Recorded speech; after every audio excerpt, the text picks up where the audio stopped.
जय शिवराय. मी त्र्यंबक आपल्या सर्वांचं स्वागत करतो आजच्या नवीन व्लॉगमध्ये. तर चला सुरू करूयात आजचा नवीन व्लॉग. आता आम्ही निघालोय. आता आम्ही म्हणजे मी एकटाच निघालोय.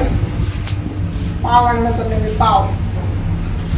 कारण की आमच्या घरातलं पीठ संपलं ना, आणि आम्ही काल दळण पण नाही आणलं. रात्रामध्ये काल दळण ठेवलं करा आणलं नाही परत.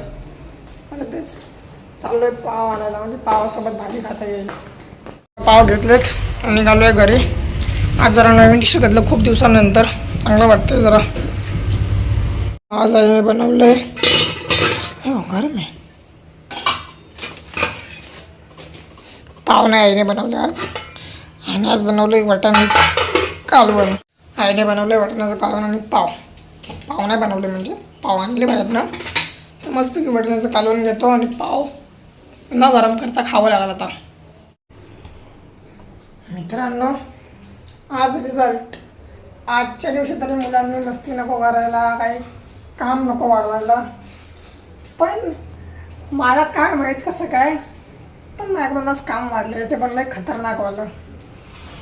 आमची ही जी किचनमधली टाकी आहे ना, तुम्हाला पाण्याची लेवल दिसते, ते टाकी आहे ना, टाकी फुल होती, फुल. मी मशीनमध्ये पाईपाने पाणी भरायला लावलं आणि यांना काम करायला बसलं तिथं शिलाई मशीनवर. पूर्ण टाकी रिकामी झाली. मग पटकन आलो, हे उघडलं, पाणी याच्यामध्ये काढलं 2 बादल्यांमध्ये. आता मशीन चालू केली आहे. आता आज रिझल्ट एक तर, आणि त्यात मी काम वाढवलं घरातल्यांचं. म्हणजे पाणी संपवलं, त्याच्यामुळे आता पाणी नाही घरात. भांडी घासायला, जेवण बनायला पाणी आता नाही. टाकी ती एकच रिकामी झाली ती पण. मला झाले धाकधूक होते. त्याने काम वाढवले. किती 11 वाजत आले आहेत. 12 2 तास. मग तुम्हाला सांगतो काय होतं ते. आता मी टाईम बघा, 1 वाजायला फक्त 5 मिनिटं आहेत. मग आणि मग माझा रिझल्ट आहे. माझी हार्टबीट आहे ना एवढी फास्ट झाली आहे ना, की माझे हातपाय थरथरत आहेत.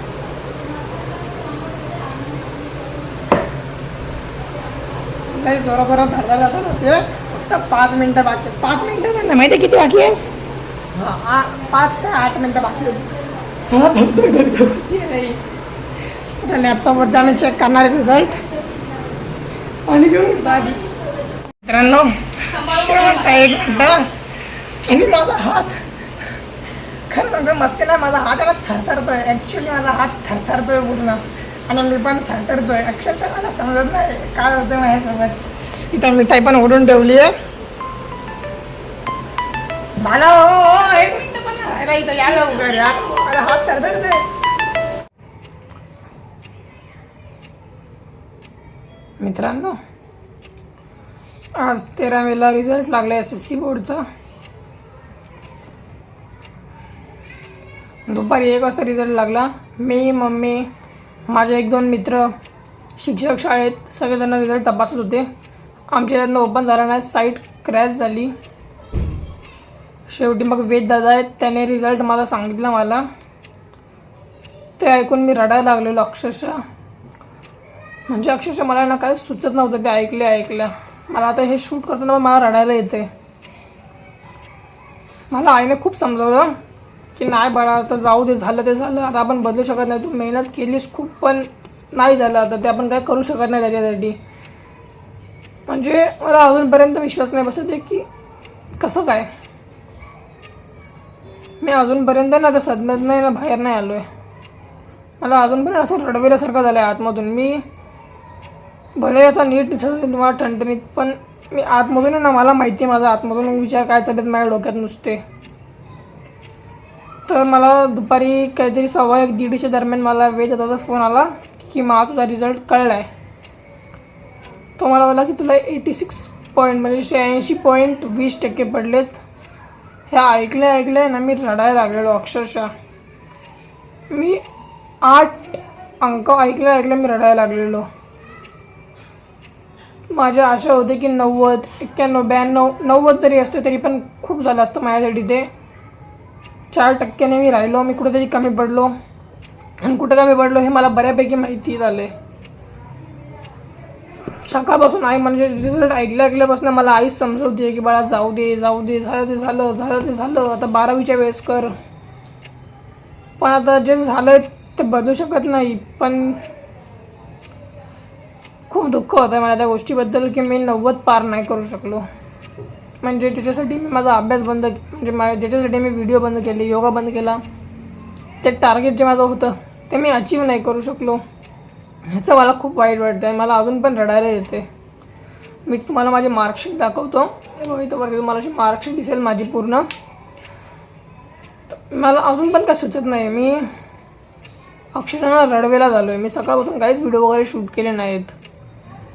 मग तुम्ही एका प्रकारे मी असं फुल डिप्रेस्ड समजू शकता तुम्ही, किंवा एकदम असं एकदम उदास टाईपचं झालं आहे मी. एकदम असं काहीच सुचत नाही मला. काय बोलू मी आता. सगळ्यांचे रिझल्ट चांगले लागले. भूषणला 60% पडले, कोमलला 80% पडले, मला 85 पडले. सगळ्यांचा रिझल्ट चांगला लागला यावर्षी. सगळ्यांनाच अभिनंदन. जेवढे पण 10वीला बसले सगळ्यांना अभिनंदन माझ्यातर्फे. सगळ्यांचेच काही ना काही होप्स असणार, त्यांना 90% पाहिजे. सगळ्यांचेच होप्स ब्रेक झाले असतील पूर्णपणे.